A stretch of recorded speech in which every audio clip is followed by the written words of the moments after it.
Faut que tu le fasses une fois par épisode parce que c'est ta marque de commerce. On va faire un montage avec les fois que je dis « Ah, ben là, je suis élitiste. » La moitié de la population est analphabète, etc.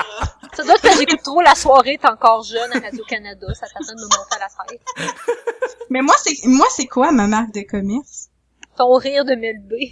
Shit! J'étais sûre que t'allais dire ça pis ça me fait vraiment chier.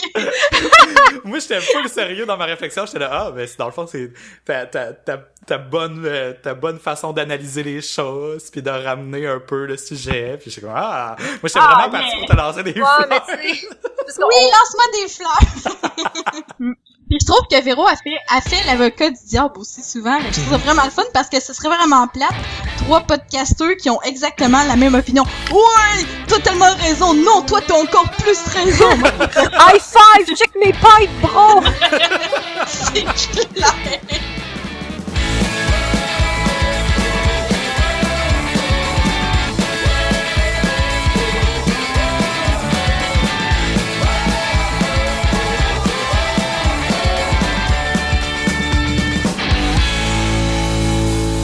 Bonjour à tous et bienvenue à l'épisode 17 de Philo de Poteau, un podcast de discussion sur des sujets variés, d'actualité ou non, par 3 personnes capables de philosopher sur fucking n'importe quoi. Mon nom est David et je suis accompagné comme à chaque semaine par Vanessa. Bonjour Vanessa. Bonjour David. Et bonjour Véro. Je suis également accompagné par Véro. Bonjour Véro.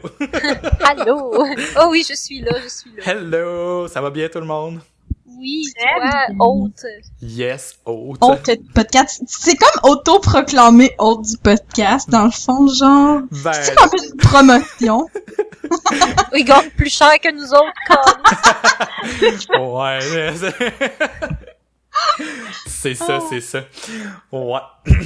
Non, je me suis rien proclamé propre, là. Je me suis pas proclamé, là. Vous pourrez le faire la prochaine fois si ça vous tente, là. Ça pourrait... Non, tu fais ça full bien. Ça pourrait être... Oh, c'est ça, on te laisse la job, t'as fait bien. Ok, c'est beau, voté à l'unanimité. Je propose 10 secondes et on amende. Ouais, c'est ça. On amende pas, là. Fuck les amendements, là. C'est même trop compliqué. Ce podcast est une démocratie. Ah, on va pas sortir le code... c'est quoi déjà? Le code Morin, là. Le code Morin des assemblées générales. Oh là là. Ah, parce que moi, je suis vraiment une fan des assemblées générales, vous le savez pas, là, mais quand j'étais à l'université, là, chaque fois qu'il y en avait une, tout le monde était comme « Oh, on fera même pas le quorum. » Moi, j'étais comme « Oh, j'ai hâte d'y aller pis de voir le monde s'ostiner, genre. » J'aime tellement ça. Je trouve ça full cool. Alors, nous allons...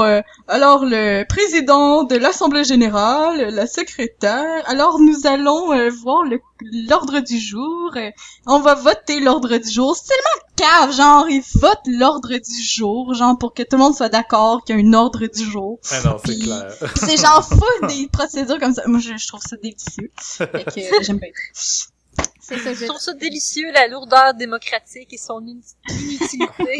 J'ai été dans le journal étudiant du Cégep de Sainte-Foy, puis c'est là que j'ai appris le code Morin, puis parce que c'était un comité, là, puis c'était lourd prendre des décisions, mais c'était lourd. Moi, j'ai été secrétaire pour le club de chasse Alec. Non, le club de chasse. En tout cas, le club de chasse sur la Zex Jarouse que mon père allait à la chasse. C'est moi qu'il fallait qu'il prenne en note toutes les crises de réunion, genre tout ce qui se disait, puis qui secondait, qui... Ça valait pas le 200 pièces qu'ils m'ont payé pour faire ça pendant un club de chasse, hein? Oui! Tu te rappelles pas que Véro faisait ça, mais je trouvais tellement quand tu m'avais dit ça que ça sortait out of nowhere, là.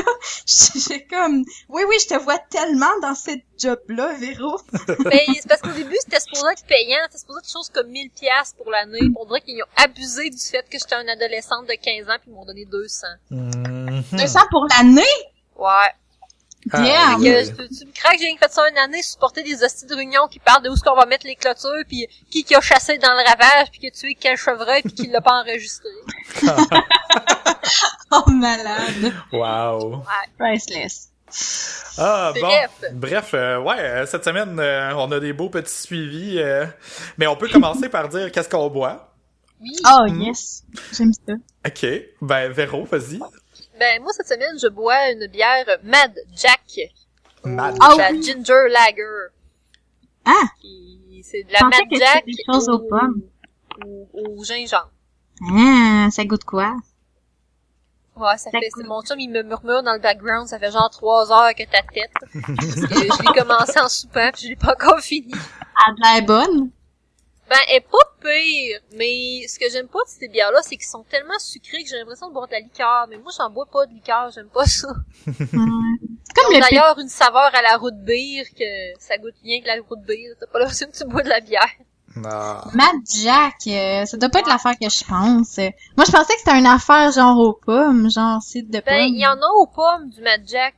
Ah, ok, mais il est bon quand même. Il est vraiment pas cher, là, mais ça fait un job. Non, c'est ça, il est correct, là, mais j'envoyerai une photo pour les biens du podcast. Avec ton orteil pété. C'est ça. Véro l'a blessé, qui s'est échappé son clavier avant. Oh oui, clavier sans fil, ça coupe, j'ai des preuves, c'est vraiment dangereux pis ça fait super mal. Là, mon chum était au téléphone avec sa mère pis je me retenais pour pas sacrer. Parce que... Colline de tabarouette! Non, je le faisais plus que comme entre mes dents, genre, colline de tabarouette. Ça défoule pareil, hein, même entre nos dents, là. Ah ouais, ça fait du bien. Oh, Pis, vous autres, que buviez-vous? Que buvez-vous? Que buvions-nous? Ouais, que buvions. buvions-nous? Ben, moi, je suis arrivée, genre, devant l'étalage de bières de microbrasserie au métro, avec mon chum, pis j'ai dit, choisis une bière pour moi, pour mon podcast. Pis, genre, ça y a pris 3 secondes, là, il dit ça. C'est genre, ça s'appelle la flimeuse. Il dit, c'est parce que toi, t'es une flimeuse. Pis que ça allait bien avec moi. C'est ce qu'il dit. Oh, il fait un beau compliment, en plus. C'est cute, hein? C'est une bière forte ambrée, qui est bien vivante et pétillante, qui se vautre naturellement sur lit. Flimeuse. Oui, j'ai compris. En tout cas, il me déconcentre, là. Arrête, on est en train de le faire, le podcast. Salut, Mathieu! Arrête, là! Ah, ce qui est étonnant, ce chum. Bref, c'est une bière ambrée, fait que c'est genre vraiment extra rare que je bois ça, puis si c'était juste de moi, c'est pas ça que j'aurais choisi. Mais ça se boit pareil, c'est bon. Ça fait du bien de sortir des sentiers qu'on bouffe. Les sorties combat. Ouais. Good.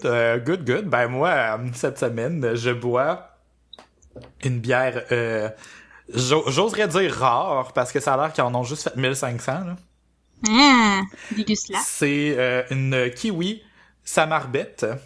C'est une saison sûre, faite par le Naufrageur et la Barberie en collaboration. C'est le Naufrageur qui l'a embouteillé.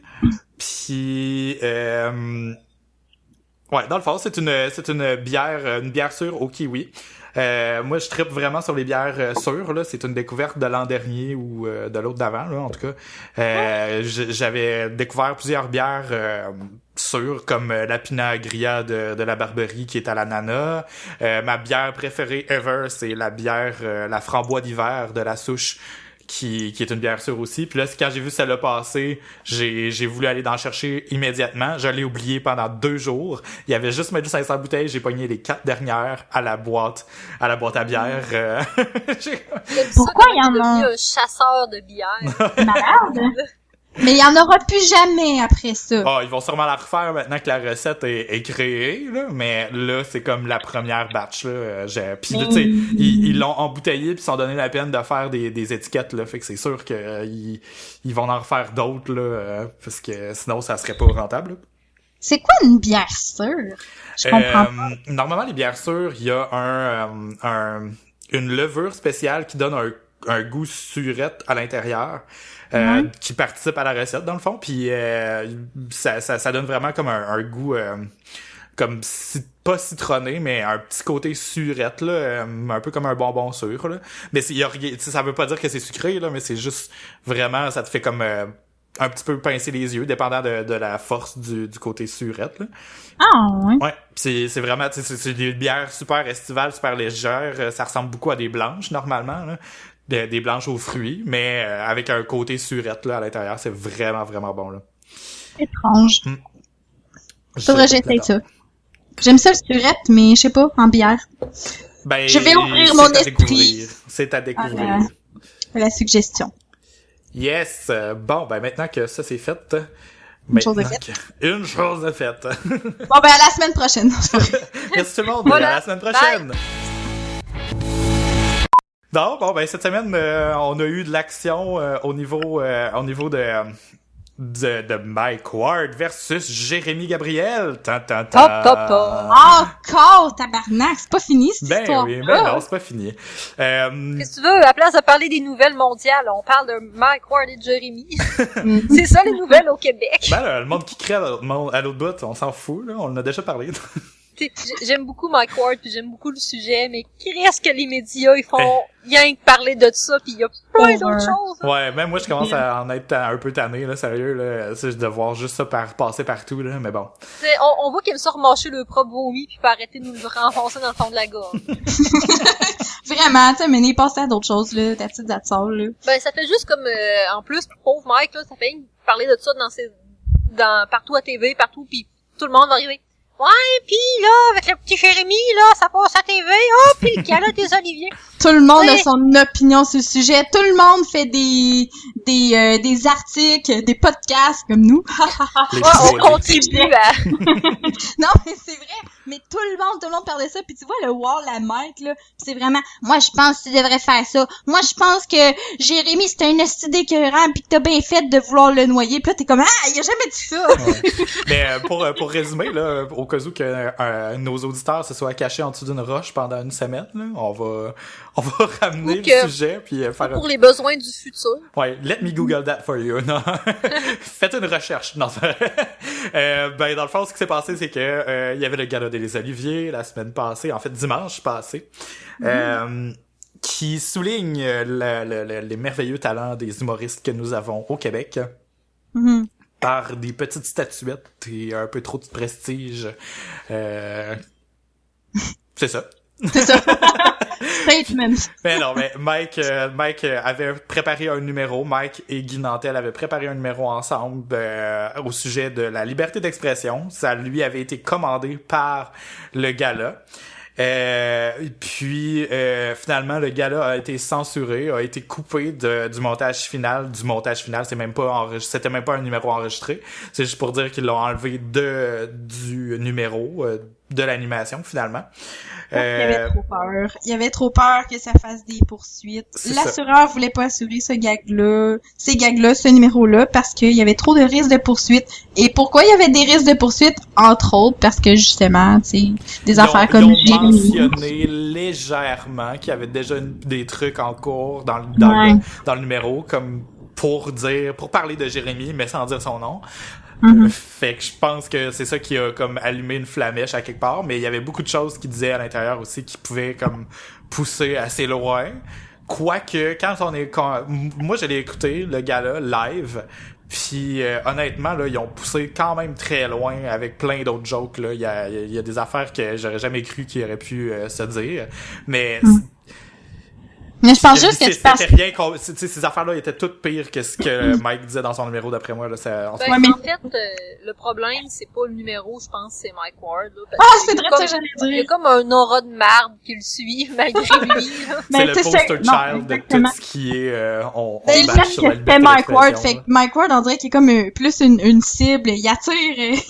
c'est tellement n'importe quoi, là. Parce que si t'écoutes... t'as d'autres humoristes, pas au Canada, là, mais si t'écoutes mettons un show de Jimmy Carr ou de Rodney Dangerfield, c'est tellement 10 fois pire, là.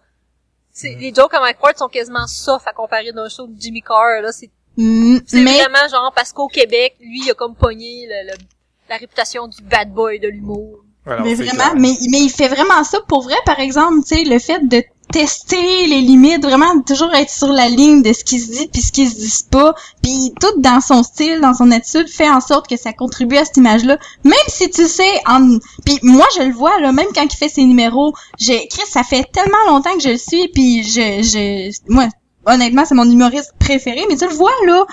Quel genre de personne que c'est, honnêtement, là, pis jamais que tu peux vraiment associer ses propos pis faire comme, c'est sûr qu'il pense pour vrai. Jamais. Tu le vois, quel genre de gars que c'est, pis je comprends pas comment que le monde font pour pas voir le deuxième degré derrière ça, puis faire comme il pense ce qu'il dit, puis il fait juste contribuer au jugement, puis il est haineux, puis d'ailleurs. Les gens voient ce qu'ils veulent voir. Ouais. Tu sais, en quelque part, si on décidait que lui, il était pas correct, il est pas correct, c'est de même dans ben des choses, là, c'est pareil que le racisme, c'est pareil que le sexisme, tu vois juste la façade, pis t'essayes pas de creuser en arrière du personnage. Mais ce que je trouve plate, c'est que c'est vraiment pas le seul qui fait un personnage au Québec, pis dans l'humour en général, mais que ici, c'est lui qui se fait tout le temps... Mais quoi que, tu sais, l'étau commence à se refermer sur d'autres humoristes, pis c'est ça qui est encore plus dangereux. Là, tu vois, là, mettons, Martin Matt qui a fait sa blague, là, sur, Éric Salvaille, là. Pis là, oh mon Dieu, les journaux qui commencent à essayer de mousser un scandale qui n'a jamais clair. Ça n'aura jamais lieu. En plus, là, tu sais, Éric avait l'air complètement, tu sais.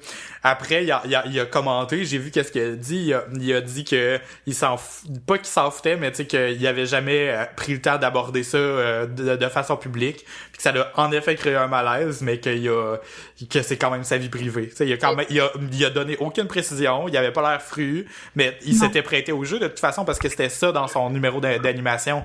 Fait que, tu sais, il a ouvert la porte grande de même, là. Vraiment. Mais, il a aussi dit que, c'est ça, il a aussi dit que il avait su que c'était Martin qui gagnait, il aurait peut-être changé de numéro.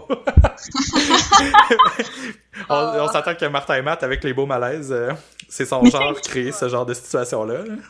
Mais c'est ça, il y en a plusieurs, là, des humoristes, là, tu sais, il y a Martin Matt, qui, lui, à sa manière aussi, c'est pas de l'humour trash, mais c'est un humour de malaise, justement, puis tu sais, dans les beaux malaises, des fois, comment qu'il parle à ses enfants, puis t'es juste comme, c'était quoi que j'avais vu, là, dans une annonce, là, qui disait à sa petite fille, il y a du monde qui appelle chez vous, puis que t'étais une grosse conne, là, puis j'étais trop, là, tu sais, puis il y a place de même, genre, puis comment ça que ça, le monde, tu sais, c'est juste parce que ça s'attaque pas à une personne en particulier, qu'il y a pas un nom, genre, d'une personne qui peut s'insurger, j'imagine, ça doit être quelque chose dans le genre.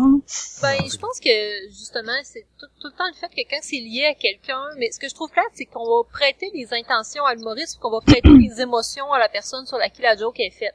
Ouais. Comme dans le cas d'Éric Salvaille, lui, bon, je peux comprendre que oui, ça serait touché, mais dans ce cas-là, entre ces deux personnes-là, on connaît pas leur relation, puis on a interprété que Éric Salvaille aurait pu se sentir le dire que, oh mon Dieu, ça se fait pas. Mais tu sais, je veux dire, s'ils se connaissent, c'est des amis, puis ils font ce genre de joke-là. Tu sais, c'est pas comme arriver, puis mettons, là, moi, je fais des jokes de gay, je sais pas, quelqu'un, c'est mon chum de gars, puis qui en fait lui-même. Ben, c'est différent si on s'en fait nous autres ensemble, ou si je fais une joke de femme, genre avec une de mes chums de filles, puis que quelqu'un que je connais pas m'en fait une, tu sais. Ouais. C'est ça la différence, mais je trouve que c'est ça, on va prêter beaucoup d'intention, on essaye de voler les sentiments des autres, tu sais. Ouais. De dire, oh, moi je me sentirais comme ça, ouais, mais toi, c'est quoi cette personne? Ce qu'on a débattu aussi, je pense que c'était sur notre page Facebook, facebook.com/Filote-Poteau. Ce que j'avais dit aussi, c'est que le médium lui-même, faut prendre le temps de le regarder pour savoir le sérieux du message, parce que là en ce moment c'est un show d'humoriste, c'est des jokes, des jokes. Fait que c'est sûr que là, tu sais, ça se voulait inoffensif. Puis comme on n'arrête pas de dire aussi, tu sais, je pense que oui, il y a une part de la responsabilité qui vient à la victime ou à la personne qui reçoit la blague, de savoir, tu sais, de dire ou pas si ça allait trop loin. Mais avant d'en faire un scandale, tu peux reprendre l'humoriste personnellement après. Tu sais, je pense que la plupart des humoristes sont aussi très sensibles à ce genre de choses-là parce qu'ils savent qu'ils poussent les limites. Mais c'est ça. Exactement. Tu sais, c'est pas du monde insensible, là. C'est de la manière que tu réagis, dans le fond, là. Réagir en intentant tout de suite une poursuite ou en appelant les médias pis that's it, pis pour te vider de cœur, c'est déjà agir en victime contre un bourreau, tu sais. Tandis que tu laisses même pas la place à la personne de juste faire comme, Colin, je m'excuse, je me rendais pas compte de l'impact que ça avait dans ta vie. Mais c'est vraiment intéressant aussi ce que tu disais par rapport au médium, tu sais, de faire attention, tu sais, de catcher c'est dans quelle situation puis pourquoi que ces jokes-là ont été faits. Tu sais, parce que le monde, il mélange beaucoup ça avec l'intimidation. tu sais, c'est vrai que dans l'intimidation, il y a du monde qui vont genre faire des jokes sur d'autres personnes puis que le monde va en rire. C'est quoi la différence là? C'est vraiment, c'est plate, mais c'est l'intention puis c'est le message aussi. Puis c'est ça que le monde après ça sont pas capables de délimiter parce que pour eux, ça veut tout le temps dire la même affaire. C'est juste méchant pour être méchant. Mais comme je disais dans mon exemple justement sur Facebook, tu sais, mettons la différence entre, tu sais, pour Ariane Moffat. Ariane Moffat est grosse piellette. Qu'est-ce que ça veut dire? Ça veut absolument fucking rien dire. C'est juste gratuit, méchant gratuit. Mais quand tu regardes dans les shows d'humour, c'est rare que c'est juste gros, laid, pu, tu sais, c'est rare que c'est ça. Ben, c'est parce que pour avoir ton punch comique, faut que tu relis ta joke à quelque chose que les gens peuvent relater. Tu sais, si Mike, il pourrait faire exactement la même joke, mettons, aux États-Unis, mais il remplace Ariane Moffat par Donald Trump. C'est parce que c'est le point de référence, tu sais, c'est une personne connue, il aurait fait cette joke-là, il y a 20 ans, ça aurait été quelqu'un d'autre. Il va faire dans 20 ans, ça va être quelqu'un d'autre aussi. C'est ça. Parce que c'est, en humour, tu sors de l'actualité pour apporter un point. Oui, j'ai pas écouté la joke au complet, mais je suis capable de comprendre que c'est un peu comme, mettons, Sugar Sammy, lui, il va faire des shows, puis il va faire des bouts d'impro avec du monde dans la salle, puis il va solidement rire de la personne dans la salle. On sait pas c'est qui. Mais c'est drôle sur le coup, ça serait pas drôle hors contexte parce que c'est vraiment improvisé, mais c'est drôle sur le coup parce que tu prends quelque chose puis c'est la grossièreté de l'image utilisée qui est drôle, c'est pas la personne. Non, puis pas juste ça, c'est le fait aussi que tu sais le gag en soi, c'est pas le fait Ariane Moffat est grosse. C'est pas ça le gag. Le gag, admettons que tu le prends dans son contexte, comme dans le cas. Mike se trouvait gros, en fait, t'sais. Non, mais le fait, si tu regardes qu'est-ce qui fait rire là-dedans, ce qui fait rire, c'est pas ça. Ce qui fait rire, c'est genre, est-ce que je peux rire de cette personne-là juste parce que je suis comme elle? Genre, moi, j'ai l'air d'une lesbienne de dos comme Ariane Moffat, fait que je peux rire d'Ariane Moffat. Tu sais, la joke, c'est pas Ariane Moffat est grosse. La joke, c'est juste, c'est dénoncer quelque chose à travers ça. Est-ce qu'on peut juste rire d'un groupe dans lequel on est inclus? Puis c'est ça faisait un lien avec la liberté d'expression dans le fond. Puis faut juste être assez intelligent pour voir derrière le gag dans le fond. Ce que beaucoup de monde font pas l'effort de faire. Et je sens que Véro va apporter le point que c'est pas tout le monde qui est intelligent. Non, c'est pas ça que je veux dire, c'est même pas ça. Ce que je veux dire, c'est que, par exemple, tu sais, par rapport à la joke d'Ariane Moffat, c'était la journée contre l'homophobie puis la transphobie cette semaine. Ariane Moffat, elle a apporté un point, tu sais, parce qu'overall, elle a ri de la joke de Mike Ward, mais elle a apporté un point aussi un petit peu comme un autre côté de la médaille cette semaine sur Facebook en disant, tu sais, on est en 2016, puis ce qui est plus drôle maintenant, c'est de faire des jokes de grosses lesbiennes. Puis c'est vrai d'un sens, parce que tu sais, moi, ce que je me questionne, c'est qu'elle est où la limite? Puis c'est sûr qu'il y a des affaires qui faisaient rire les gens, mettons, sur Cul de v'là 50 ans, ok? Des jokes de nigger, il y en avait full, puis ça faisait rire le monde, là. Ouais.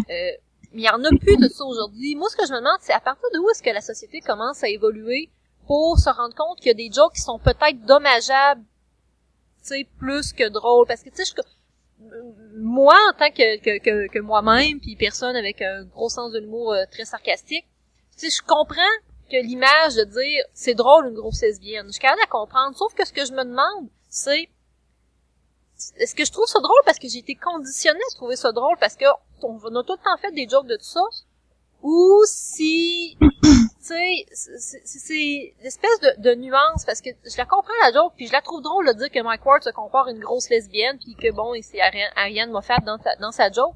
Ce que je me demande, c'est, est-ce que ce genre de joke-là, est-ce que c'est nuisible en quelque part? Ouais. Mais je pense que ça vient gratter sur les stéréotypes qu'on associe à différentes choses dans notre vie. Puis c'est ça qui fait rire. En tout cas, moi, c'est ça qui me fait rire.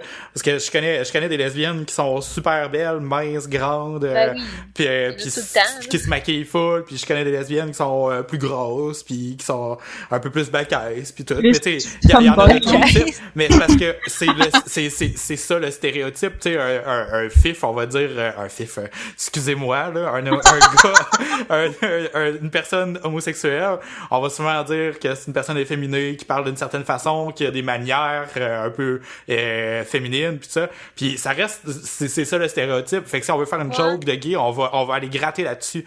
Ouais, ça, je suis tout à fait d'accord. Ce que je me demande, par exemple, c'est comment qu'on fait pour, d'un côté, combattre les stéréotypes, mettons, combattre le stéréotype que les femmes, c'est intelligent, ça peut faire des choses, puis dire, mettons que non, les gays, faut pas rire de tout ça. Mais je pense que l'humour... Comment que de Conto peut défendre... Mais c'est ça que je trouve. Ça, moi, je trouve que l'humour doit se détacher de la conscience sociale. Je sais pas pourquoi. J'aimerais ça qu'on explore ça, là. Mais, mettons, cette semaine, là, j'ai publié sur Facebook, vous l'avez sûrement vu passer, IGA qui avait libellé, oui. le dentifrice. Le porte à dents pour garçons. Ouais, pour garçons et pour filles. Mais celui-là pour garçons, c'était celui-là des Tortues Ninja. Puis celui-là pour filles, c'était des princesses, mettons. Mm-hmm. Puis, tu sais, il y a du monde qui l'avait déjà partagé un peu, puis IGA s'est excusé puis a dit que ça va être maintenant appelé du dentifrice pour enfants. Tout ça parce que, tu sais, les Tortues Ninja, c'est pas juste pour les petits gars, c'est pas juste pour les filles. On devrait arrêter... Tu sais, moi, je faisais le point qu'on devrait arrêter de faire ces associations-là pour permettre aux enfants de pas tu sais, de pas avoir ce stéréotype-là inclus dans leur vie. Mais je pense que l'humour, elle, se doit de se détacher de ça parce que de ce genre de mentalité-là, parce que justement, de rire des stéréotypes, ça peut être du bon matériel, ce qui peut ne pas, tu sais, qui devrait pas offenser les gens parce que c'est une blague, mais en même temps, je comprends ce que tu veux dire, parce que si on continue à en faire des blagues, ça va continuer à véhiculer le stéréotype. Ce qui arrive, c'est qu'il y a tout le temps des gens qui sont pas comme... On s'entend que nous trois, on est capable de faire la distinction que, oui, on va rire de la joke, mais Christy, non, on dira jamais dire ça à quelqu'un dans sa face que c'est une grosse lesbienne, ha ha ha. Mais on est... Tu sais, nous, en tant qu'individus, on est capable de faire la différence, mais j'ai l'impression que le problème, c'est pour les personnes qui sont pas capables de comprendre le deuxième niveau, justement. Autant qu'il y en a que ça va être qui vont s'insurger à rien, qu'il y en a d'autres qui vont prendre ça pour acquis puis qui vont le répéter, tu sais. On dirait dans une utopie parfaite là, de société où ce que tout le monde comprendrait que ça, c'est une joke, c'est à part de la réalité, ça serait parfait. Mais c'est malheureusement pas ça. C'est comme mon vieux bonhomme l'autre fois qui arrive au magasin puis qui fait comme « Oh, les femmes s'habillent moins bien que les hommes. » Oh si, my God. Bol. Bravo. Ah, t'as manqué ben je l'ai raconté, mais je peux la raconter pour le bien-être du podcast. Le bonhomme qui rentre dans la boutique, il jase avec, ça donne qu'il y a un gars qu'il connaît qui est là. Là, il jase, puis il dit, ouais, moi, je vais plus veiller dans les bars, c'est plate, elle est là, tu vois les belles petites pitounes, toutes bien faites, toutes belles, toutes fermes, puis il dit, pour ça, tu reviens chez vous, pis t'as ta grosse crise de bonne femme dans la maison. Puis là, il dit, moi, tu l'avais raconté, j'avais raconté, j'avais fait un statut Facebook. Puis là, il dit, en tout cas, moi, je trouve que les femmes s'habillent moins bien que les hommes. Ben oui, regarde-toi. Voulant se dire que lui, excusez, c'est un bonhomme, genre, il doit mesurer à peu près, il est plus petit que moi, là, 5 pieds, il a une grosse crise de bedaine, un t-shirt taché de ronde soir, les cheveux longs, la couette grise, pis il est pas beau, là. C'est voulant que lui, il est plus beau que les femmes de son âge. C'est parce que c'est basé sur plein de stéréotypes. Tout ce qu'il m'a dit, c'est un stéréotype du début à la fin, pis c'était hyper sexiste. Je sais à quoi j'ai répondu. On peut plus sauver celle-là, je pense qu'il faut l'euthanasie. Ben, en tout cas, moi, ce que j'ai répondu, c'est que je l'ai regardé, le genre des pieds à tête, j'ai fait, en tout cas, c'est pas tous les hommes qui vieillissent pareil. Nice shit. Mais tu sais, ouais. Lui, clairement, il comprend pas le deuxième niveau, là. Mais reste que, ce que je t'entendais parler depuis tantôt, pis tout, pis c'est full intéressant, pis mais c'est vraiment le fait, tu sais, comme tu parlais de tantôt, là, l'affaire de y a plus de temps de jokes de racisme parce que c'est plus tant dans l'air du temps. Mais justement, je trouve vraiment que l'humour sert à ça, sert à crever l'abcès. Peu importe, tu sais, je pense pas nécessairement que ça véhicule les stéréotypes. Les stéréotypes se véhiculent déjà d'eux-mêmes. Oui, les humoristes ont une tribune, donc ils pourraient contribuer à faire en sorte que autrement, mais je pense pas que c'est ça leur rôle. Leur rôle, c'est... Tu sais, c'est comme les fous du roi, tu sais, je veux dire, ils amplifient comme la réalité, ils nous mettent notre réalité en face. Ils font une caricature de la société telle qu'elle est déjà. Fait que, pis par le fait même, c'est comme en psycho. Dans le fond, juste le fait de s'observer soi-même, juste le fait de se faire dire d'en face comment qu'on est, c'est déjà la clé vers le changement en tant que tel. Pas nécessairement pour les bonhommes qui ont des rondes sueurs pis qui ont une couette grise. Pas nécessairement. Eux autres, peut-être qu'ils vont se servir de ça pour justement pour s'augmenter, pour se conforter, se justifier dans leur position. Mais pour tout le reste, le monde qui va voir les shows, le monde qui regarde ça à TV, pas nécessairement le monde qui rit. Le monde qui rit, c'est parce que nous, ça nous fait réfléchir pis ça nous fait, ah, c'est donc bien vrai. Hey, voir qu'il a dit ça. tout le monde le pense, mais personne ne lui le dit, hostie que c'est drôle, genre. Mais même pour le monde qui trouve pas ça drôle, mais est-ce qu'ils vont pouvoir juste se demander, ouais, mais pourquoi que je trouve pas ça drôle? Pourquoi que ça me choque? Ça me choque parce que moi, je veux telle chose pour la société, je veux telle chose. Tu sais, comme Mike Ward qui, bien malgré lui, a fini par porter la liberté d'expression à bout de bras. Même si, pauvre lui, c'est tellement... Il est devenu genre vraiment un symbole là de la liberté d'expression. Go Mike, go! Mais on oublie tellement que derrière ça, il y a genre juste un humain qui doit être crissement fatigué de faire parler de lui. J'aime pas mal mieux que ça s'aille Marc, Mike, le porte-étendard de la liberté d'expression que fucking Jeff Fillion, là. Parce que je suis tout à fait d'accord avec ce que tu dis, puis je pense que la différence, ça va être Mike, parce que je l'ai vu en show l'année passée, puis oui, il fait des jokes grasses, mais c'est tout le temps dans un contexte, puis le contexte, souvent, que on voit pas à la télé, mais qu'on voit dans son show, c'est que ça va apporter justement vers une critique de la société en bout de ligne. Tandis que, mettons qu'on compare à des André Arthur et Jeff Fillion, que c'est juste chialer pour chialer, c'est totalement gratuit, ça apporte rien, puis il y a pas de réflexion derrière ça. C'est leur opinion, c'est jamais des jokes, là, eux autres, le Jeff Fillion. Non, c'est ça, ben, ils font des jokes de mononcle, là, on s'entend, ils vont faire des gros jokes de mononcle, puis c'est pas drôle, mais je pense que c'est justement un peu, ça rejoint ce que Van a dit, c'est qu'il y a pas de réflexion derrière de ça, dans le but de crever l'abcès, c'est vraiment des discours qui incitent à la haine, carrément, là. Puis c'est pour ça qu'ils sont fait enlever leur droit de parole. Puis je trouve ça plate qu'on va mettre, parce que Mike Ward, ce que je trouve, c'est que oui, il y a des jokes grasses. Si tu prends le gag, le one-liner séparé du reste du show, c'est vrai que ça fait pas de sens. Mais quand tu le vois en show, ça a bien du sens. Puis juste pour comparer, je me rappelle plus c'est qui l'humoriste, ok? Mais c'est un de mes clients qui est allé le voir, puis la mère de mon chum est allé le voir aussi. Cet hiver, il venait de le faire. Puis je me rappelle c'est qui. Puis je me rappelle, j'en jasais avec mon client qui me disait, crime, c'était pas pire, sauf qu'il arrêtait pas de faire des jokes de viol. Mais il mettait vraiment des jokes de viol partout, mais il y avait pas de contexte. Tu sais, il disait, il aurait pu mettre n'importe quoi, même pas de joke de viol là, puis ça aurait été drôle. Puis ça a l'air qu'il la ramenait tellement souvent dans le show, sa petite joke de viol, que le monde il riait plus. Ouais. Tu sais, on dirait, c'était comme un enfant qui voulait choquer en se flashant la graine, là. Mais tu sais, maintenant, c'est comme plus drôle quand t'es rendu à 15 ans, là. Bon, mais c'est ça, c'est comme pas le même. Non. C'est une question de contexte. Ouais. C'est ça, puis c'est une finesse mais c'est juste parce que nous, en tant qu'humains, ben, on va interpréter ça, puis on va dire, ça c'est bien, ça c'est mal, mais c'est plate parce que, tu sais, moi, toi, David, n'importe qui, tu sais, on va tout dire, ça c'est drôle, ça c'était pas drôle, mais il y a bien du monde qui vont aussi juger, ça c'était drôle, ça c'était pas drôle, puis qui vont classer Mike Ward comme étant que c'était pas drôle, genre, fait que, tu sais, c'est tellement un sujet qui est humain, c'est tellement notre propre perception, notre propre bagage qu'on met là-dedans que ça va être difficile. Moi, je me suis-tu ostinée sur les réseaux sociaux?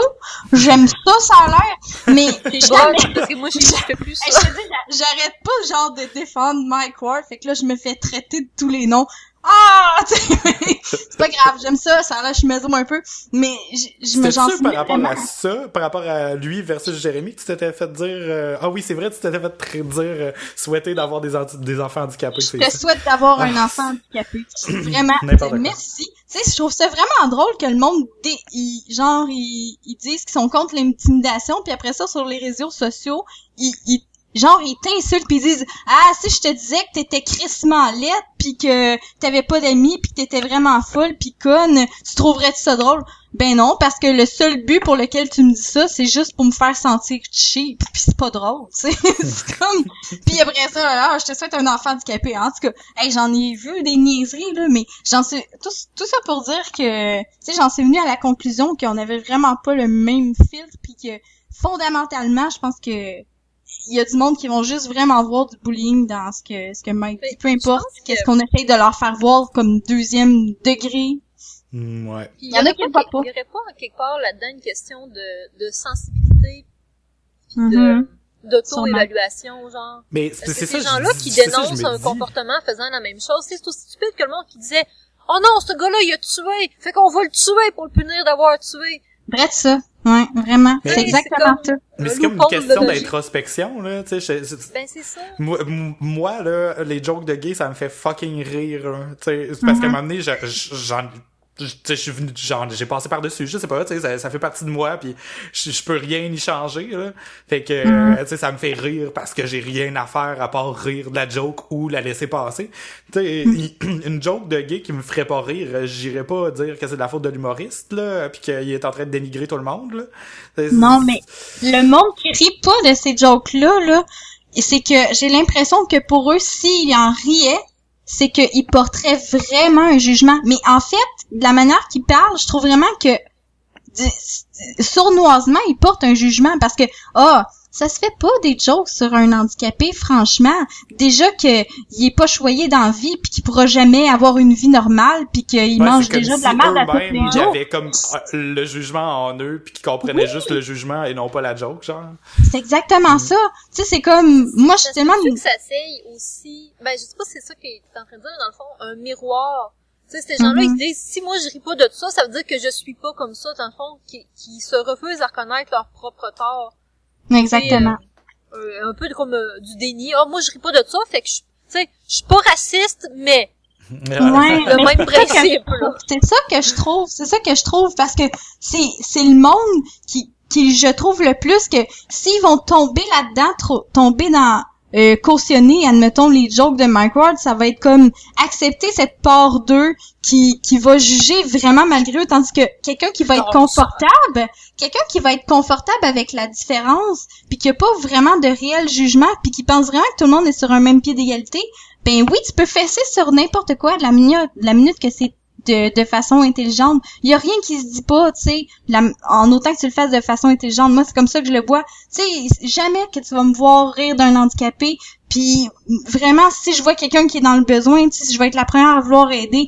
Mais je ris de ces jokes-là, tu sais. C'est juste parce que je suis pas mal à l'aise avec ça, parce que ça existe, c'est là, qu'est-ce qu'on fait avec ça? C'est ça que je me dis, puis je suis sûre que c'est ça que Mike il se dit, puis que le monde, peut-être pas tout le monde qui rit de ces jokes-là pense, parce que il y a comme il y a des deux bords, hein, tu sais, autant le monde qui aime pas Mike que le monde qui aime Mike qui comprennent pas les jokes, parce qu'il y en a qui pensent vraiment que Mike est méchant pis ils trouvent ça drôle à cause de ça. Ah ouais. C'est des bolus de cours d'école, ça. Ça, c'est une autre histoire. Mais c'est vrai que dans le fond, être capable de faire de l'humour sur tout, c'est d'inclure aussi. Parce que la pire chose que je trouve, oui pis non, là, en tout cas, bref. Mon idée est partie sur d'autres choses, je me suis rendu compte que, non, ça fit pas pantoute avec ce concept-là. Mais... Véro est saoul! non, mais c'est parce que je me suis mis à penser aux handicapés, puis là, je me suis mis à penser aux classes spéciales, que le gouvernement est en train d'abolir, puis il intègre les enfants dans les classes parce que c'est meilleur pour leur estime d'eux autres. Mais c'est tellement pas vrai, parce que tu passes d'être d'une classe avec plein de gens comme toi, puis à être soutenu, puis avoir de l'entourage, à être le plus poche de ta classe, là, mais bref. Ça s'applique pas vraiment au cas présent. Non, c'est ça, c'est pour tout le reste. Tu sais, c'est pas de faire fi de la différence, de faire comme si tout le monde était tout égal. Tu peux pas traiter un handicapé exactement de la même manière que tu traites une personne qui est pas handicapée. Mais est-ce que tu vas y refuser des droits pour autant? Est-ce que tu vas faire comme moi, toi tu peux pas aller sur la balançoire parce que t'es handicapé? Non, aussi, ça n'a aucun rapport. Tu vas y refuser son droit de voter, là. C'est peut-être c'est une autre histoire. Il faudrait en parler aux États-Unis, je pense que Trump là ça serait le temps en ce moment là. Ouais, c'est ça. Mais, non, je suis tout à fait d'accord, dans le fond, c'est être capable de rire de tout, c'est d'inclure tout, puis justement, je pense que si je me rappelle bien, le dernier numéro du show que Mike Ward run présentement, c'est de ça qui parle. Parce qu'il justement, il parle de, je pense, son ami handicapé dans le show, puis qui dit que finalement, quand t'es capable de rire de tout, c'est que t'es capable de l'inclure. Puis, ben oui, t'en as pas peur. En l'inclusant pas dans tes jokes, tu l'ostracises, tu le mets à part, en voulant dire, c'est une classe à part de la société, puis faut pas y toucher, tu mets dans un petit papier bulle, là, bobo, puis tu le laisses là, puis en bout de ligne, tu sais. C'est ça, exactement. C'est ça. Non, mais c'est ça, c'est un bon résumé. Il y a pas grand chose de plus à dire, c'est juste ça, c'est clair, net, précis, c'est exactement ça. Bon, là-dessus, Hey, ça a pas de bon sens, on avait genre 1 million de sujets, puis finalement, on a juste parlé de ça! Ouais, je pense qu'on peut, en tout cas, on skippera le sujet de cette semaine au pire. Ouais, Mais c'est pas grave, c'est un épisode spécial pour alimenter le tourbillon médiatique de l'histoire. On surfe sur la vague de la controverse. Spécial actualité. Hashtag trendy. Non, ok. J'espère que nos auditeurs sont pas tannés de nous entendre parler de ça, là. Parce que déjà qu'on en parle déjà beaucoup dans les médias. Ben moi, je suis tanné d'en parler, je suis tanné d'en entendre parler, fait que je suis convaincu que tout le monde est tanné d'en entendre parler, mais tout le monde a quelque chose à dire pareil. Fait que qu'est-ce que tu veux qu'on fasse? C'est qu'on est des commères. C'est ça. C'est exactement ça.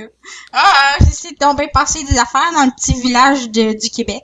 Non, mais je pense qu'on apporte quand même des bons points. Puis tu sais, nous autres, notre podcast, c'est de réfléchir puis d'essayer de comprendre le phénomène jusqu'au bout. Puis là, je pense qu'on a bien fait notre travail. Fait que je pense que ça peut être intéressant quand même comme conversation.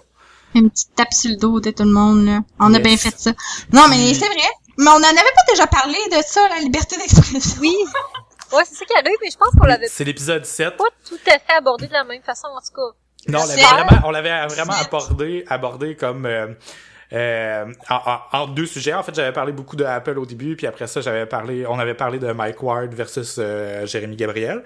Mais justement par rapport à ça, vu que c'était très médiatisé cette semaine, j'ai publié des tweets pour mousser notre épisode 7, si on veut, qui mettait des liens vers une vidéo du podcast de Mike Ward, qui est Mike Ward sous écoute. C'était vers la vidéo YouTube originale. Il y avait un timestamp pour en fait pointer les gens à l'endroit où il en parlait. Puis c'était l'épisode avec Philip Bond. On a parlé, je pense, la semaine passée, justement. Ou l'autre semaine d'avant, je sais plus trop quand est-ce que la vidéo était sortie, mais je me souviens que j'en ai parlé un peu dans le podcast. Puis dans le fond, ce que j'ai fait, c'est que j'ai tweeté des liens vers ces bouts-là de la vidéo pour que les gens puissent aller entendre ce que Philip Bond avait à dire par rapport à Jérémy Gabriel. Puis une des choses qu'il disait, justement, c'était que la famille de Jérémy était probablement le problème, que Jérémy lui-même il avait l'air très sympathique, mais que la gestion de sa vie puis de son domaine artistique, etc., avait l'air d'être faite par sa famille, puis que ça avait l'air d'être eux le problème. Je sais pas où est la vérité là-dedans. On s'entend que c'est des gens qui disent des choses à propos d'autres personnes, puis je m'excuse vraiment à Jérémy si jamais je suis en train de dire de la marde ou en train de véhiculer de la marde, c'est pas ça le but. Mais tout ça pour dire que les tweets avaient un @mention à Mike directement sur Twitter pour montrer que c'était de lui qu'on parlait. Puis il nous a remarqué. Il nous a écrit pour nous dire d'enlever les liens, mais c'était au départ, c'est un gros malentendu, c'était parce qu'au départ, il pensait que j'avais fait un montage des bouts que Philip Bond parlait de Jérémy Gabriel. Puis que j'avais réuploadé ça sur YouTube, puis il pensait que j'avais fait un montage, puis que j'avais volé sa vidéo, autrement dit. Puis il a vraiment commencé la conversation en étant un peu fru, mais finalement on a bien ri, on s'est lancé des blagues vers la fin, puis c'était super sympathique. Ouais, fait que ça pour dire que... Allô Mike! Salut Mike, on te salue! Allô! On est des fans, on s'excuse vraiment. Ouais, on est des fans, on voulait pas te mettre dans le marde plus que tu l'étais déjà. On est des fans, pis on a tellement l'air de profiter de son nom là, pour se faire de la pub pour notre c'est même pas ça le pire, c'est que le sujet on l'avait abordé avant même que ce soit autant médiatique que ça. Là. C'est vraiment le sujet qui nous attirait. On était cool dans le temps. On était avant-garde. Cool before school, yeah. Non, okay. mais reste quand même que, tu sais, c'était quand même légitime comme réaction. S'entends-tu que son nom il est genre fucking partout? Moi là, honnêtement, je pourrais pas passer 5 minutes devant l'ordi, moi je serais parano là, je serais tout le temps en train de checker toutes les affaires puis de ça me ferait capoter. Je serais en tabarnak, moi, que tout le monde parle de moi, je serais comme un mené décroché, calice, là. Ouais, c'est ça que je me dis. Les médias, ils ont tellement tendance à tout déformer de la façon que telle personne a dit telle autre affaire. Moi, je serais crissement fru, là. Je serais constamment en train de dire, j'ai pas dit ça. Tu peux pas contrôler ça, là. C'est comme un monstre qui roule sans toi, mais avec ton nom, là. Ouais. Fait imagine-tu comment qu'il doit être débordé, ce gars-là. Ce mené, t'as pas le choix de lâcher prise. C'est juste comme, OK, mais genre c'est le gros désavantage d'être humoriste d'après moi, parce que tu sais les humoristes c'est leur nom, c'est vraiment super personnel, c'est comme être travailleur autonome, c'est toi qui prends le coup mais t'es super médiatisé. C'est pas comme une compagnie, mettons, Uber, genre, ils sont en train de se faire parler d'eux autres beaucoup, mais ils sont tellement gros que, tu sais... C'est pas une personne, y a pas une phase d'associé à ça, y a pas personne qui va arrêter Uber dans la rue pour faire comme, moi je compte toi, moi je suis pour toi, tu devrais faire ça, tu devrais faire ci, represent, tu sais, y a personne qui va faire ça pour Uber. Mais Mike, c'est une personne, là, Chris, c'est une personne comme toutes nous autres, Non, c'est ça. Puis une personne qui porte le poids de ce débat-là sur ses épaules, j'imagine même pas à quel point il doit être fatigué. Ah non, mais non, surtout que probablement que la moitié de ses supporters, ils doivent être gossants. Parce que je sais que mon chum de gars, Pat, qui est en tout cas, dans son ben, c'est bien en pirate, ok? Puis il est tellement écheuré de voir du monde y faire des hosties de jokes de pirates, puis venir là, y voir, puis genre il parlait de pirates, puis venir à son show habillé en pirate, il fait comme des gangs d'imbéciles, c'est des jokes, c'est pas vrai, puis vous autres vous prenez ça au sérieux, genre. il est vraiment écœuré, il est peut-être un petit peu trop négatif dans sa vie, Pat, mais oui, il est vraiment tanné. Puis pareil pour les gars de Hailstorm, genre, ils sont tellement écheurés de se faire des jokes de pirates, genre, il dit, tu sais, à un moment donné, il disait, à toutes les fois qu'il y a quelqu'un qui commente sur Facebook, c'est pour nous faire ha ha ha, rum, and bar, and hook, pis ils font mais c'est une joke, là. Arrêtez. Pouvez-vous parler d'autres choses? Fait que probablement que Mike a exactement le même problème avec le monde qui font handicapé, tonton, genre, pis il était que... non, mais tu sais, il a l'air d'être une personne quand même intelligente à l'arrière de toutes ces jokes-là qui sont vraiment crades pis caca des fois même. Fait que tu sais, j'imagine pas quelqu'un qui me croise dans la rue. Ça prend une personne intelligente pour faire des jokes de même, parce qu'une personne stupide, ça sera pas une joke. Ça sera pas drôle, ça va être trop drôle. C'est stupide qui l'aborde pis qui font comme pis caca pète, Fait que c'est vrai que ça doit pas être drôle. Je suis pas mal sûr que le 3/4 du monde qui vont le voir, qui aiment son humour, pas le 3/4, je suis pas mal sûr qu'il y a une partie de son auditoire que c'est une gang de douchebags, genre que... Ouais, mais c'est ça, du premier degré, comme je disais tantôt, il y en a des deux bords, là, autant des matantes, il y a des plus 2 pis il y a des moins 2. Autant de monde qui sont juste comme, il voulait noyer Jérémy, il est tellement cool! C'est comme, non, t'as pas compris. Ouais, avec 15 fautes dans ces 3 mots. C'est encore en train d'être élitiste. Ouais. T'as faut que j'arrête! Par rapport à ça, Véro. Ok, bon, ça suffit. On va être rendu aux recommandations de la semaine. Oui. What? J'en ai une. J'en avais une. Donc, moi, ma recommandation de la semaine, je voulais parler de l'entreprise, du service, à un de mes amis, de nos amis. En fait, je pense qu'on était pas mal au secondaire avec. Oui, moi j'étais au primaire avec. Son service s'appelle Entomo. Puis c'est un service d'entomologie à domicile. C'est-à-dire qu'il amène ses bibites où vous voulez. Ouais. Qu'est-ce que l'entomologie, Véro? Faut que tu l'expliques. L'entomologie, c'est l'étude des insectes.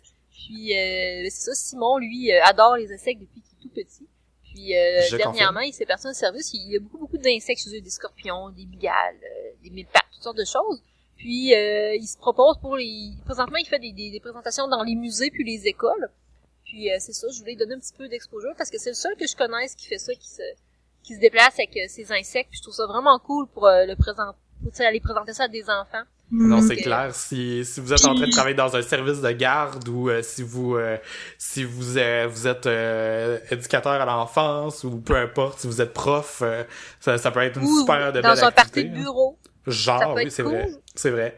Il y a tellement de sortes de bibites avec lui, puis pour vrai, là, moi, depuis je le connais depuis qu'on est au primaire, puis au primaire, il était déjà fasciné des insectes, puis il est passionné, ce gars-là, tu sais, c'est pas juste genre, salut, je me suis parti à une affaire d'insectes, non, ce gars-là, là, quand tu penses à genre, je viens de voir un papillon, c'est quelle sorte, là, c'est à lui que tu veux demander cette question-là parce que il connaît fucking tout, puis s'il le connaît pas, il va aller le chercher parce qu'il est vraiment, vraiment passionné au bout, là. Vraiment. Oui, puis c'est fou parce que, tu sais, de fond, lui, il étudiait en graphisme, puis je me rappelle plus dans le dernier cours qu'il a fait, en tout cas, bref, il a étudié en art, puis il aime tellement les insectes que maintenant, c'est ça qu'il fait. Ouais, non, c'est clair, là, tu sais, quand tu peux réussir à rentabiliser une de tes passions, c'est ça qu'il faut faire, là. Donc, professeur à l'écoute, on va mettre le lien dans ça, vous irez voir ça parce que c'est vraiment cool, puis il est super gentil en plus avec c'est un gros nounours avec des bébites. De la façon que tu dis, c'est comme s'il y avait des maladies, là, mais en tout cas. Un gros nounours avec des bébites. Je j'aime ça, créer des malentendus.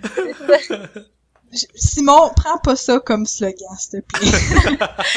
Je suis un gros avec des bébites. Ok. Alright. Van, t'en es-tu trouvé une ou on skip? Ben, je pourrais dire ça, tant qu'à parler de monde qu'on connaît, qui font des choses cool. Moi, quand j'étais à l'université puis que j'ai fait mon bac en psycho, j'ai connu un gars qui s'appelle Guillaume Vermette, puis qui, en sideline, il était clown. Puis moi, genre, j'ai fucking peur des clowns, puis j'aime pas ça. Mais lui, je trouvais ça vraiment cool, parce que, tu sais, de la manière qu'il faisait ça, il était vraiment full passionné par son métier, puis je trouvais le côté comme psychologie humain derrière ça. Puis là, savez-vous qu'est-ce qu'il est rendu qu'il fait? Il est rendu clown humanitaire à plein temps. Fait qu'il se promène à travers le monde en clown, puis genre il essaie d'apporter du bonheur aux enfants qui vivent des affaires difficiles comme les guerres, tu sais, comme la guerre en Syrie pis des affaires comme ça. Lui, il est sur le terrain, puis il essaie d'apporter du bonheur à ces enfants-là. Puis il s'est promené aussi dans les hôpitaux, tu sais, un petit peu comme Patch Adams il faisait, puis je trouve ça juste vraiment extrêmement il y a cool. un article sur ici Radio-Canada à propos de lui. Ah, t'es sérieux? Ouais. Fait que, mais c'est ça. Moi, je l'ai connu, ce gars-là, puis je suis allée à l'université avec, mais, tu sais, vraiment pas beaucoup parce que, tu sais, je pense dès la première année ou la deuxième année, il s'est consacré à ça à temps plein. Puis au début, c'était vraiment plus clown, style divertissement dans les festivals. Puis dans les festivals? En tout cas. Puis depuis ce temps-là, ben j'ai continué à le suivre. Puis là, c'est rendu vraiment à travers le monde qui fait ça. Puis je trouve ça vraiment cool. Fait que c'est ça ma suggestion. Y a-tu un site web que je peux Oui, mettre? il y a une page Facebook. Je vais te l'envoyer, David, comme ça tu vas pouvoir la mettre en lien. Puis c'est ça. Je trouve ça vraiment cool qu'est-ce qu'il fait. Cool. C'est donc ben hot, hein. Ben, t'as réussi à trouver une suggestion, finalement. Ben oui, on the fly! Ouais. Moi aussi, j'ai réussi à en trouver une on the fly pendant qu'on parlait. Nice. Yes. J'ai été l'an passé choyé par la merveilleuse ville de Québec. J'adore ma ville. Ils ont décidé de créer un espace de divertissement estival. Divertissement. Ouais, j'ai pas mis au pluriel, ok, dans ma phrase. Estivo, pas ça, non, pas estivo. Hey, on a de la misère avec les Alpes et les hauts, hein? C'est malade. Ben, dans le fond, ça s'appelle le Spot. Le nom n'est pas très original, vous me direz, mais c'est pas grave parce que la place est vraiment cool. C'était juste un espace qui était pas utilisé par la ville de Québec, qui était dans le Vieux-Québec, proche des échangeurs des échangeurs où il y a aussi le snowboard jamboree, toutes sortes d'affaires là. Dans ce coin-là, il y avait un espace qui était pas utilisé, puis ils ont aménagé des structures, ils ont fait un espèce de carré de sable, puis des bancs, ils ont mis un espèce de camion pour qui sert de la bouffe, puis un mini-bar, puis des gens qui font de l'art, puis toutes sortes d'affaires même. Puis cet espace-là était utilisé pour différentes choses à tous les jours. Puis par exemple, il y avait des spectacles des spectacles d'improvisation, il y avait des spectacles de musique avec une scène qui était aménagée à chaque fois, il y avait de la bouffe, de la bière, puis toutes sortes d'activités à tous les soirs. Puis cette année, ça revient. Puis c'est à 2 coins de rue d'où j'habite présentement, parce que ça change de place à chaque année. Puis là, c'est en fait, c'est la 2e année. Mais, toi, ça ou le spot? Oh, les deux. Tabarnak. Mais ouais, c'est ça. Dans le fond, à date, c'est juste c'est juste la 2e année.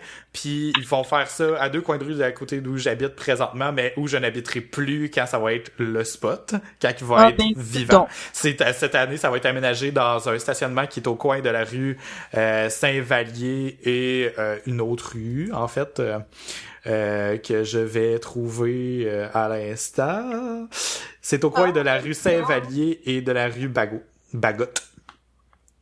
C'est directement en face du restaurant Le Shogun ou à côté du Renard et la Chouette. Ça va être aménagé là temporairement pendant l'été. Le stationnement va être remis de ses fonctions, puis il va y avoir des spectacles, des activités, puis toutes sortes d'affaires. C'est vraiment le fun. C'est une ambiance estivale. J'adore. C'est comme juste un coin où on peut se réunir puis aller vivre des différentes affaires à tous les jours.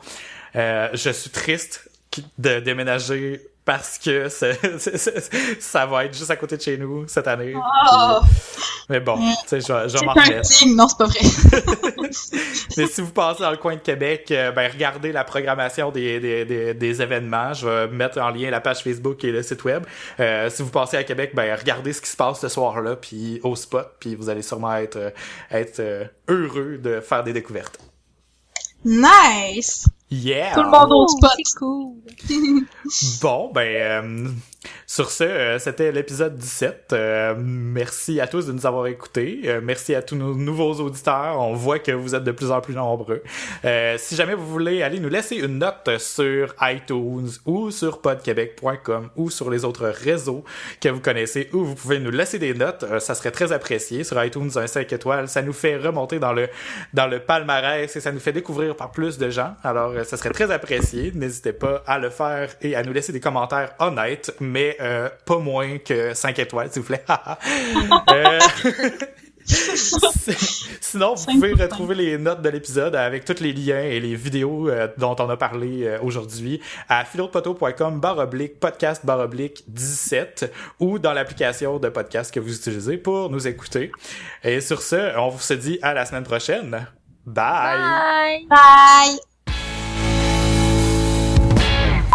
On vous aime. Oh, wow. Oh yeah! C'est beau. C'est qu'on est beau. Vraiment. On est rendu à Nicolas Cage, quelque chose. Oui. Si, boire. J'aime pas ça, Nicolas Cage, parce que ça fait peur. J'ai vraiment peur, hein?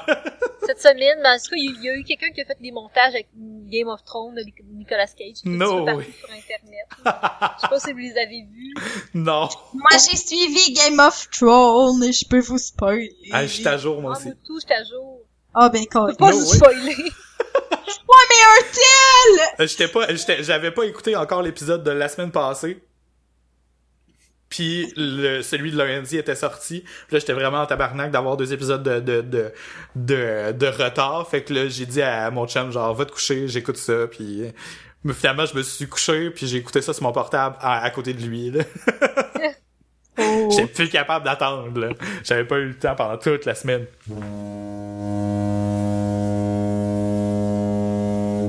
Bonjour à tous, c'est David qui ajoute ceci en post-production. C'est tout simplement pour vous avertir que le son qui vient tout juste de jouer, ça va être le son qu'on va utiliser dans les épisodes à venir pour vous avertir qu'on va parler de spoilers. En ce moment, on va se mettre à parler de Game of Thrones. Alors, si vous n'êtes pas à jour, vous pouvez skipper à la fin et passer au prochain épisode. Merci, bye! C'est épique, hein? Oui. Ben, les gens débattent que... voyons... Daenerys devrait ressentir... Elle a pas vraiment le pouvoir dans le livre, elle a pas le pouvoir de pas sentir la chaleur du feu. Ok. C'est faux, genre, c'est Ben, il me semble c'est que... juste le feu de ses dragons, je pense, ou quelque chose du genre, là. Ben Quel- non, parce qu'en fait, comment que ces dragons, ils naissent dans le livre, c'est que, tu sais, c'est après son accouchement, là, que Khal Drogo, il meurt, pis son bébé est comme mort-né, Ouais. là, une espèce de démon horrible. Genre, le feu pogne dans la bâtisse, pis je pense qu'elle se pitch comme pour pogner les œufs, mais elle est pas brûlée. Mais elle perd tous ses cheveux, elle perd tout son linge, là, tu sais, ses cheveux brûlent, là, dans le livre. Mais il me semble qu'elle... C'est pour ça qu'elle s'appelle vraiment des Unbird, parce que quand elle sauve ses dragons, quand ils sont bébés, c'est de même qu'ils naissent, c'est que le feu pogne, genre, dans la bâtisse, pis les œufs sont là, puis elle veut les sauver, puis elle brûle pas. Bon. Fait que c'est pas le feu de ses dragons, là, mais faudrait que je relise. Mais ça en fait un personnage encore plus épique dans la série. Tu sais, on s'entend que l'épisode, ouais. le dernier épisode, c'est quand même cool. J'aime ce que ça l'apporte parce que C'est malade. ça n'a pas vraiment d'impact dans l'histoire, le reste de l'histoire qui peut suivre le reste des livres aussi en même temps, tu sais. J'ai pas lu les livres, faudrait que je fasse ça. Moi non J'ai plus, mais trouvé ça sert à rien. Les épisodes sont rendus plus loin que le livre. Ouais, mais aussi. il se passe pas la même chose dans les livres que les épisodes. Il y a du monde. Tu sais, Sansa, là, elle se fait jamais violer par Théon, là. Jamais. Elle le rencontre jamais, elle le croise pas, elle reste même pas sur le même fucking continent que lui, là. C'était totalement gratuit qu'il fasse violer Sansa pas par Théon, par le... Ouais, c'est ça, j'allais Bâtard, dire. là. Par l'autre, là, Ouais, non, c'est pas Théon, c'est Ramsay Snow, là. Ramsay, ouais. Ouais. Parce que dans le livre, ce qui se passe, c'est que t'as des espèces de mercenaires qui pognent une fille à King's Landing, puis ils disent que c'est Arya. Puis elle marie, mais c'est rien qu'une servante, là, genre, c'est nobody, là. Mais il faudrait que je lise les livres parce que reste que justement, c'est encore plus intéressant si ça diffère le livre puis la série parce que Ça diffère ça va pas être comme énormément, là, parce que je veux mais ça va être comme que deux histoires. quand Non? la série est sortie, j'étais en train de lire les livres, j'étais pas capable d'écouter la série parce que c'était quand même très semblable, là. Mais t'as des petites différences, genre ça en est une, puis dans la série, la femme à Robb Stark est pas au Red Wedding, elle meurt pas. OK. Elle Ah, est enceinte pis elle meurt pas, genre. Fait qu'on sait pas ce qui va se passer dans le livre avec ça parce qu'elle est chez eux, là. Ah, c'est nice! Non, Mais- ça peut. La femme à À Robb Robb. Stark, là. Ouais, Robb, il se fait assassiner au Red elle Wedding. meurt m'amener dans les livres, là. Ben non. Je vais mettre un spoiler alert, là, quelque part, là, pour avertir les gens, parce que là, on vient de partir. Ben, ça fait longtemps que je les ai lus parce que ça doit faire 2 ans, mais il me semble qu'elle meurt pas. En tout cas, elle meurt pas au Red Wedding, ça meurt. Non, Peut-être qu'il non, l'envoie non. assassiner, là. Ouais, ben, elle meurt exactement au même moment, je pense, qu'elle meurt dans la série, sauf que elle ressuscite aussi. Non. Non,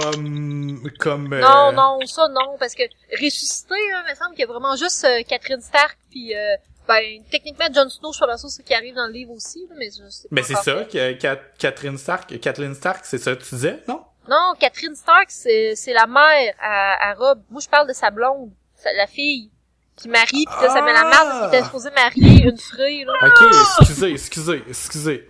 Ok, non, elle meurt de la même façon, là, elle est Ouais, gorgée au Red Wedding, puis il a ressuscité. C'était tellement, mais avouez, là, que c'était vraiment drôle, la manière qu'elle meurt. C'est pas drôle, là, mais c'est genre, le gars, il arrive, pis là, comme, non! Pis là, genre, le gars, il arrive en arrière.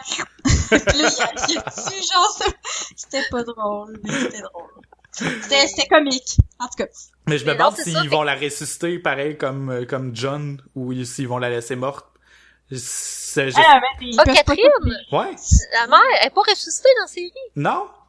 On l'a jamais revue?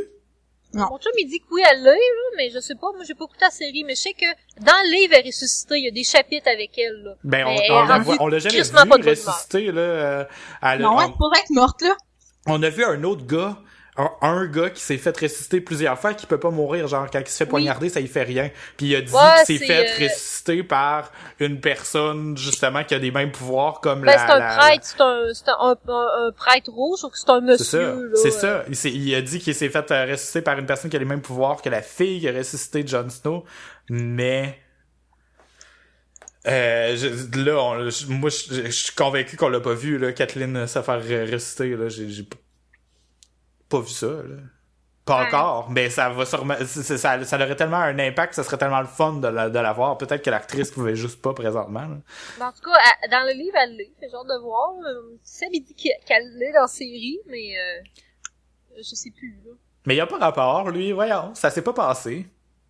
Il imagine des choses, lui, il doit lire les livres puis écouter la série, là. Non. Voyons. Il y a juste moi qui a lu les livres pis qui a pas écouté la série. Mais c'est parce qu'on l'a Sauf pas que vu, là- ça fait une saison au complet, il l'aurait montré au Ouais, moins. vraiment. Elle est supposée être morte, elle est encore morte dans notre tête. Ah non, parce qu'elle se fait ressusciter. Dans le fond, ce qui arrive, c'est qu'au Red Wedding, il y a crise dans la rivière. Ouais. Puis elle se fait repêcher comme plus loin par le gars, le prêtre, puis là, il essaye de la ressusciter. Puis ça marche. Mais là, ça elle fait crève comme pas au Red Wedding, elle. Ah oui, elle meurt. Elle est morte, là. Il dit rouvre la gorge, puis après ça, il pousse dans la rivière. Ok. Mais Ben, il pousse dans la rivière, mais elle est morte. Genre, puis même quand le prêtre, quand il ressuscite dans le livre, il dit, je sais pas si ça va marcher, ça fait vraiment longtemps qu'elle est morte, là. Elle est comme sur le bord quasiment d'être décomposée, puis ça marche, là. Puis il faut qu'elle c'est se trimballe. Ah, il faut qu'elle se trimballe avec un espèce de collier pour pas que sa tête elle tombe, là, parce que c'est comme... Arc. Mais là, quand elle est ressuscitée, es-tu en zombie? Non, c'est une, comme John, là, dans la série, elle est normale, sauf qu'elle Tout beau. elle est très rendue, elle est rendue très froide et très pragmatique. Ça n'en a plus rien à faire, là. Mais, hey, faudrait que Mais je c'est les drôle, lise. parce que pourtant, John, il est comme tout, ben, il a l'air un peu plus comme mélancolique, genre, I failed at life, là, parce que je suis mort, là. Mais somme toute, il est aussi sexy. Effectivement. bon. Mais, Mais là, qu'est-ce qu'on met pour Nicolas Cage? Nicolas Cage, Game of Thrones, tout le monde l'a vu sur l'internet. Nicolas Ben, Cage. non, pas moi, je l'ai pas vu, on le fait. Eh ben, googlez-le. Ah! Ben là, il y en a plein! Oh, Il y en a plein. Si beau. Nicolas Cage, Jon Snow. C'est moins Mais joli, il est vraiment avec toutes les hosties Ouais, de tous les personnages ont été faits, voyons. Ouais, c'est débile. Mais le monde, ils ont donc bien du fucking temps à perdre. Qu'est-ce que c'est ça? Joffrey, pis avec le... Tout! Ah oui, une affaire qui m'énerve dans la série, là. Tout le monde est trop vieux. Genre, dans le livre, là, parce que là, on a revu Rickon qui est revenu, là. Rickon Stark, là. Ouais. Rickon, là, dans la série, là, dans le livre, là, quand il s'en va avec la fille, là, il a genre 3 ans. Aïe, ok. What? Mais là, hier, on le voit dans la série, je fais, c'est Rickon! Il a l'air d'en avoir 15, ça fait pas 10 ans qu'il est parti, là. Non, ouais. Même affaire pour Bran Stark, là, il a genre 11 ans, là. C'est Ah, ouais. Il a l'air vachement plus vieux, là, c'est... Mais tu sais, en même temps, Puis Myrcella, là, Lannister, Ouais. elle a genre 8 ans, là, dans la série, là. C'était vachement une ado de 14 ans, là, qui ont enterré. Mais c'est dur de trouver des acteurs de 3 Ben, ans c'est qui ça sont que je me capables suis de retenir un texte. C'est pareil comme Tom Nen, là. Tom Nen, là, il est ben trop vieux, là, dans la série, là. Parce que dans le livre, Tom Nen, tu sais, Joffrey était déjà pas vieux. Joffrey, il avait comme 14 ans, là. Ouais. 13-14 ans. Tom Nen, c'était le plus jeune de la gang. Je pense qu'il avait quelque chose comme 8 ans. Quand il devient roi? Ouais. C'était un enfant, littéralement. Là, il le présente vraiment plus comme un ado, là, un jeune ado, mais dans la série, dans le livre, c'est un enfant. Mais tu sais, je comprends que peut-être pour des questions de direction artistique, t'as pas le choix de m'emmener d'engager un petit peu plus vieux, là. Mais tu sais, tout le monde est vachement plus jeune, là, tu sais, dans le livre, là. Mais le pire à date, c'est Rickon, là, que littéralement, c'était un bambin, là. C'était le plus jeune de toutes les Stark, puis il avait comme 3 ans, là. Fallait qu'elle traîne sur son dos, puis il pleurait en morvant quand elle s'en allait avec, là. Puis c'est pour ça qu'il est pas allé avec Bran, parce qu'il était trop jeune. Ah, il y en a une qui est vraiment bonne, honnêtement, sérieux, là, genre, le Photoshop paraît pas pantoute. C'est lequel? Ben, je trouve, là, c'est ridicule. Mais... Attendez un peu, je vous l'envoie dans la Tu avec conversation. Stannis? Non, c'est genre- Sansa, je pense. Mais genre... La dernière que t'as mis, là, Ben, elle que je viens de mettre dans la conversation. les cheveux longs, là, Ouais. ça C'est- fait peur. On l'angle dirait est Voldemort. Voyons. Je sais pas pourquoi. Je trouve que ça ressemble à Voldemort avec des cheveux. C'est parce que l'angle de sa face originale est parfaite pour le corps, comment il est placé, puis la couleur de la peau. Non! C'est full troublant. J'en ai un qui est vraiment drôle. Je montre ça. C'est genre la white ligne, là, que je me rappelle plus c'est quoi son nom, là. Mira. Ah non, ça c'est Ygritte. Saviez-vous que Ygritte et Jon Snow dans la vraie vie c'est un couple? Non! Oh, c'est cute! Voyons You donc. know nothing, John. Ils sont ensemble dans la vraie vie. C'est donc ben cute. Hein. Mais je sais donc bien plein d'affaires d'internet par rapport. Ouais, hein? Je suis comme trop souvent sur les internets. Là. Oh, mais tabarnak! Qu'est-ce que c'est ça? Il y en a ben trop, ça me fait peur! Il y a des choses qui font peur! Moi, j'ai décidé d'arrêter, sérieux. J'ai d'arrêter de scroller parce que ça a pas d'allure. J'ai peur, regarde! Mais ça a plus rapport, là, mais ça fait juste peur. Ça me fait... Oh, je l'avais déjà vu, c'est laid, ça. Je comprends même pas c'est quoi. Bon, ok, ça suffit, on arrête ça, là. C'est good. Finito.